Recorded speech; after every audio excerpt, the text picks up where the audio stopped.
Hello dear friends, welcome to ePathshala. I am Dr. Vishal Jadhav, Associate Professor in Sociology at Tilak Maharashtra Vidyapeeth. Today we are going to look at a module in political sociology called Outlining the Nature and Scope of State-Society Relationship. What is political sociology? Where did it originate? Who are the key thinkers? Is what this module is going to talk about.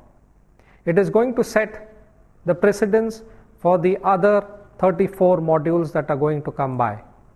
So the first module is going to lay out the theory and the methodology of political sociology. It will include two sections. The first section will have 9 themes, and these themes will be elaborated in this module, and it will also discuss what is the kind of methodology that we'll need to be using to understand political sociology in the Indian context.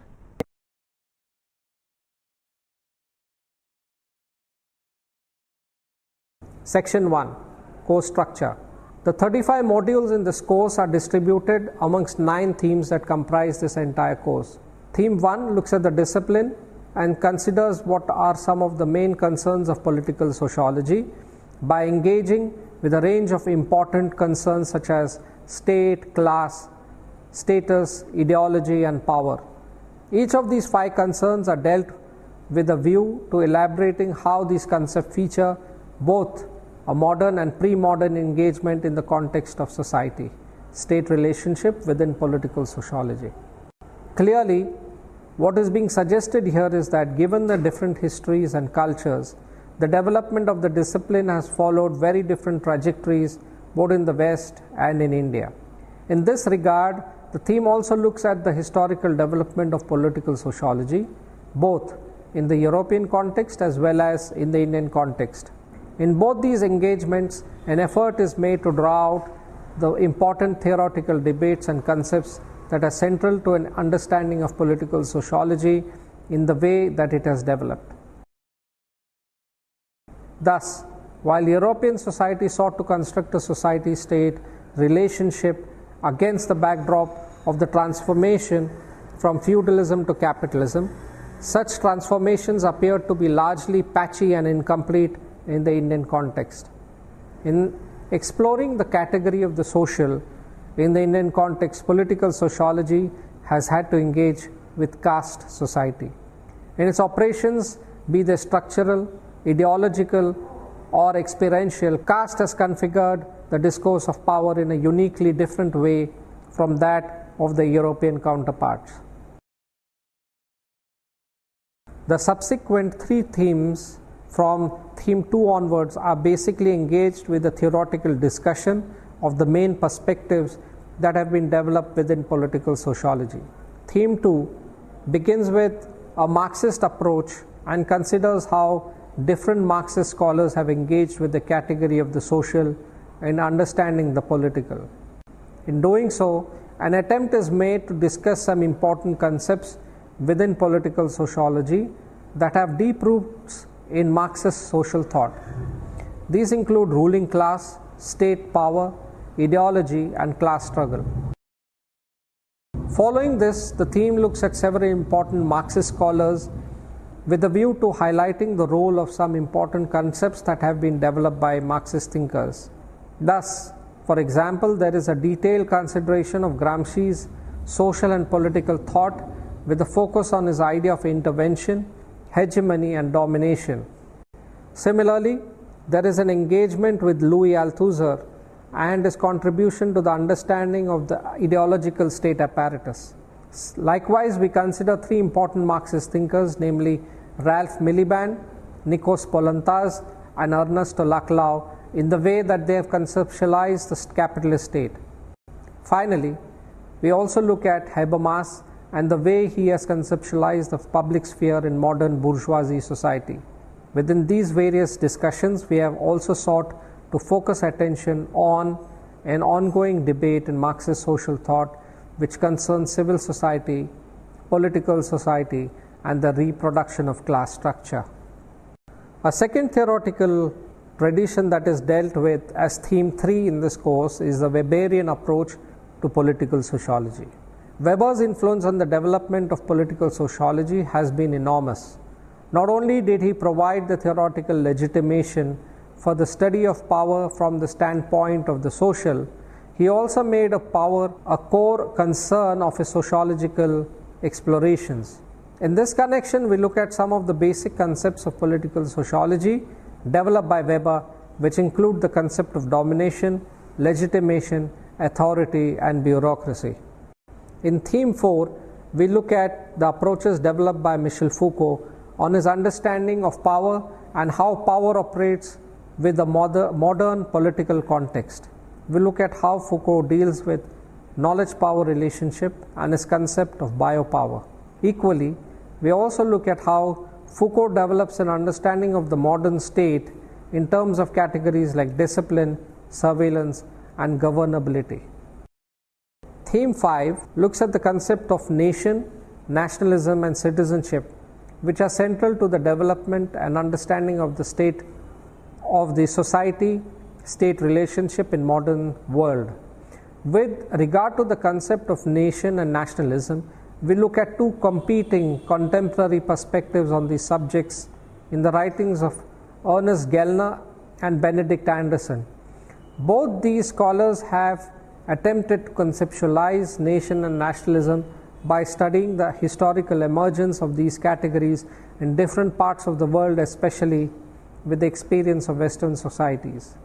Equally, we consider the Indian context of this discussion by looking at Partha Chatterjee and his discussion on derivative nationalism. Here again, we show how a different conception of the social opens up a completely different discussion of nation and nationalism with its own specific set of concerns. In looking at the concept of citizenship, we consider two thinkers, namely T.H. Marshall with his explanation on 3 kinds of citizenship. We also look at Yuval Davis on the place of gender and its relationship with citizenship. Theme 6 looks at the phenomena of colonialism and how it restructured traditional Indian society. Such an exercise is done essentially with a view of elaborating on the various constituent components that colonialism put in motion, leading to the construction of the modern Indian state. Of singular importance here is the construction of the colonial episteme and how this gave expression to ethnography and the representation of the colonial state. On the other hand, we also look at how from within colonial society there emerges the social reform movement of the 19th century with a view to the development of a unified region called Hinduism. Similarly, we also consider how the colonial context made possible the rise of the Shudra and Atishudra caste who had hitherto remained oppressed and exploited within traditional Indian society. Finally, in attempting to theorize this phenomenon of colonialism in the Indian context, we look at how Ranajit Guha has attempted to explain colonialism as domination without hegemony.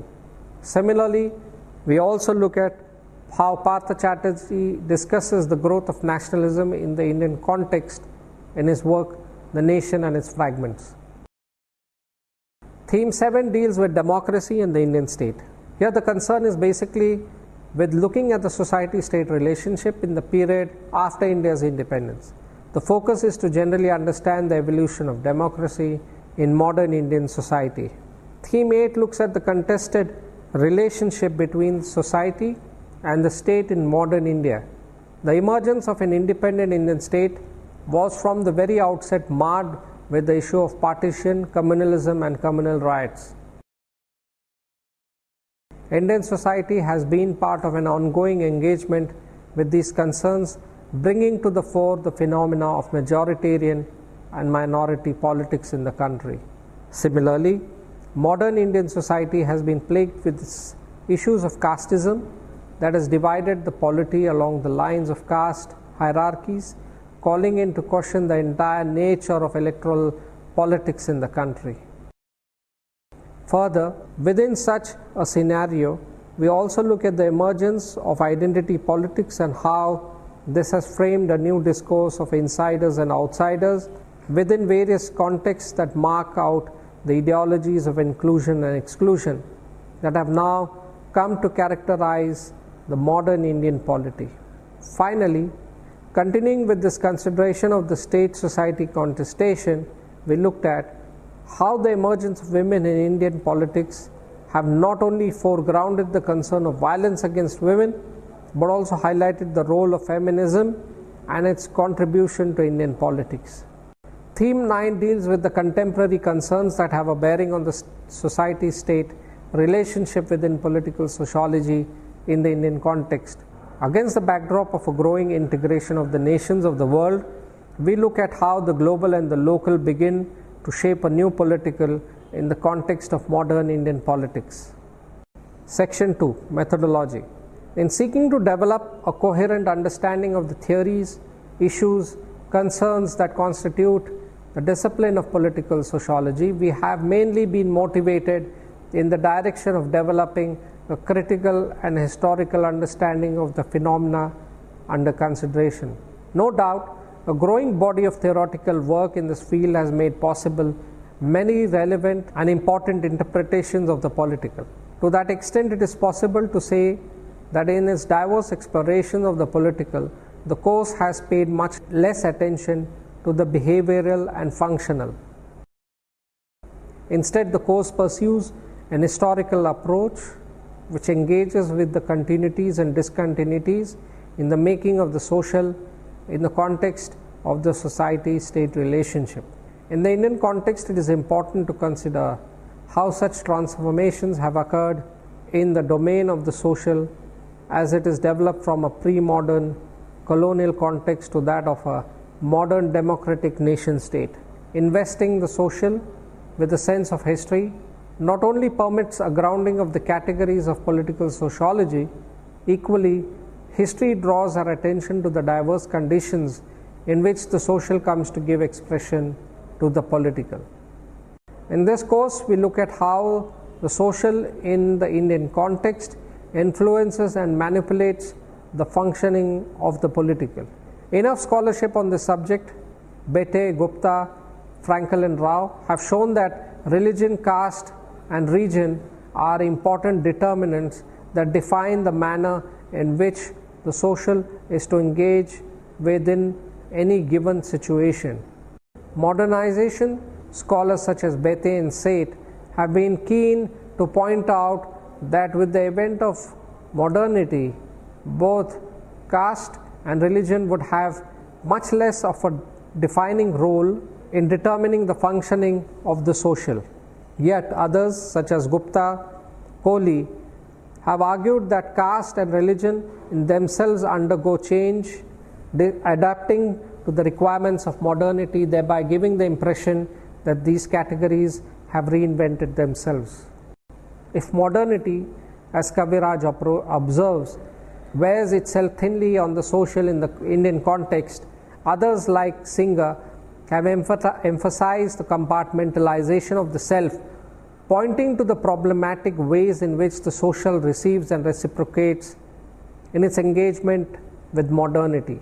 Not surprisingly, Shah and others have highlighted the instrumentalist nature of this caste in Indian politics. Here, caste is made out as if it were an interest group functioning with specific agendas and concerns within the framework of electoral politics. While political sociology may accept such instrumentalist formulations of caste in Indian politics, it is equally interested in understanding how caste embeds itself in modern social life, becoming the basis of a diverse range of relationships in spheres of both civil society and the state.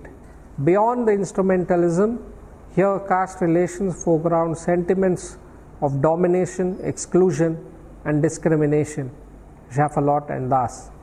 It is kind of universe of social relations as is prevalent in modern Indian society that is often at the heart of the tensions and contradictions that define the political in modern Indian society.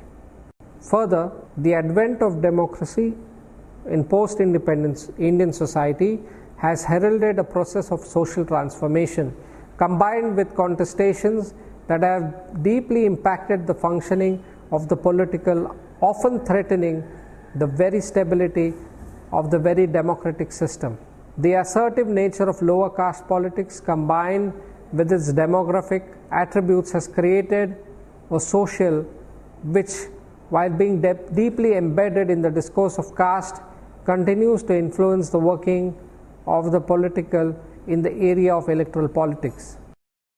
From the vantage point of the political sociology, what such a situation foregrounds is the very difficult and nuanced manner in which categories hitherto invested with elements of consensus are now conceived and represented in domains of conflict and contestations. It is these experiences which must now confront competing discourses of the political that are constantly resisting and confronting traditional modes of authority and legitimacy. Across the non-Western world, political sociology must engage with revised and reworked notions of the political in society, faced with the large-scale social transformation, not only from the pre-modern to the modern, but also from the colonial to the post-colonial, and from peasant-based customary societies to modern urban industrial nation states. While it is true that these mega processes of structural transformations have deeply impacted the social in the way that it is organized and represented in these non-Western societies, it is equally true that from within the sites of these social transformations, the social has rarely been constituted as a unified, homogeneous category. On the contrary, what modernity and democracy have construed in the name of the social is the emergence of diverse social formations who are often locked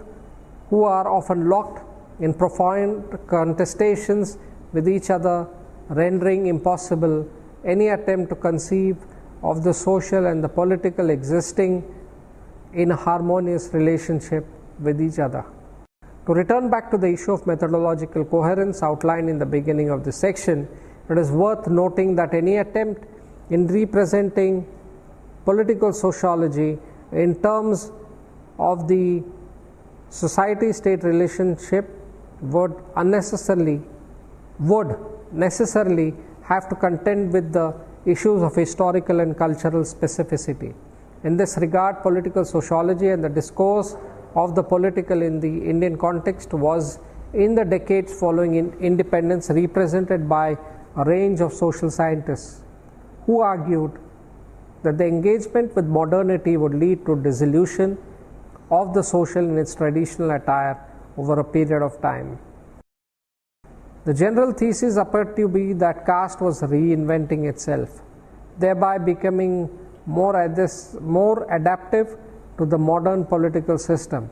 Yet, accompanying this interpretation of the political was the related idea that foregrounded the assertive role of the lower caste as they began staking their rights to be part of the democratic process.